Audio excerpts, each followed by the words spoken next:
প্রতিষ্ঠাকালীন পরিচালনা পর্ষদ এবং শীর্ষ ব্যবস্থাপকদের লুটপাটের দায় কাঁধে নিয়ে সাবেক ফার্মার্স ব্যাংক এবার পদ্মা ব্যাংক নামে কাজ শুরু করেছে।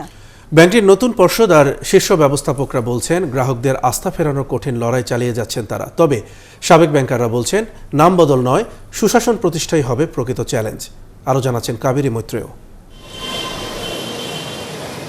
2013 সালে কার্যক্রম শুরু করে ফার্মার্স ব্যাংক। তবে নানা অনিয়ম আর জালিয়াতির কারণে 4 বছর না পার হতেই নগদ অর্থের চরম সংকটে পড়ে এই ব্যাংক। ফলে টাকা ফেরত পেতে আমানতকারীরা রীতিমতো দ্বারস্থ হন কেন্দ্রীয় ব্যাংকে। এমন পরিস্থিতিতে কেন্দ্রীয় ব্যাংকের হস্তক্ষেপে ব্যাংকটিতে পদত্যাগ করেন সাবেক চেয়ারম্যান ও পরিচালনা পর্ষদের বেশিরভাগ সদস্য। অপসারণ করা হয় এমডিকেও। এরপর সরকারের উদ্যোগে ব্যাংকটিতে বিনিয়োগ করেছে রাষ্ট্রীয় খাতের 4 ব্যাংক, একই সাথে বিডিবিএল ও আইসিবিও।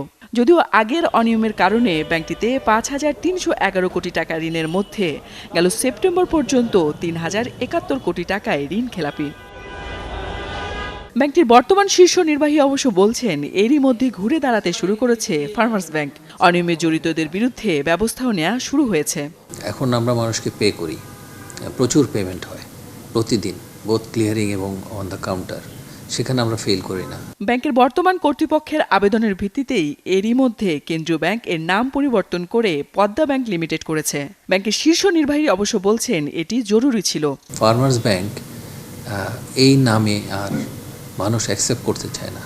বড় বড় ডিপোজিট যখন আসে তখন ফার্মার্স ব্যাংকটাকে লিস্টের একদম নিচে রাখে। তো নাম পরিবর্তনের সাথে সাথে পুরাতন যেই ক্রিমিনালিটিগুলি সেগুলি কি সরে যাবে না। এখন নতুন একটা আইন করতে হবে, কমিশন হয়তো দেখবে। তবে সাবেক ব্যাংকারদের অভিমত, নাম বদলের চেয়ে গ্রাহকদের আস্থা ফেরানোই এখন বড় চ্যালেঞ্জ। ওখানে যদি কর্পোরেট গভর্নেন্সটাকে ঠিক মতন করা হয়, ওখানে যদি board of directors proper policy দেয়, ওখানে যদি ম্যানেজমেন্ট ওটা প্রপার এক্সিকিউশন করার চেষ্টা করে, তবে এই ব্যাংক পজিটিভলি ইমপ্রুভ করবে। এদিকে কেন্দ্রীয় ব্যাংকের অনুমোদনের পর পদ্মার নামে এখন থেকে সব প্রতিবেদন পাঠাতে পারবে ব্যাংকটি। দেশি বিদেশি সব ব্যাংকের সাথে এর কার্যক্রম পরিচালিত হবে নতুন নামেই। কাবেরী মৈত্রেয়, 71, ঢাকা।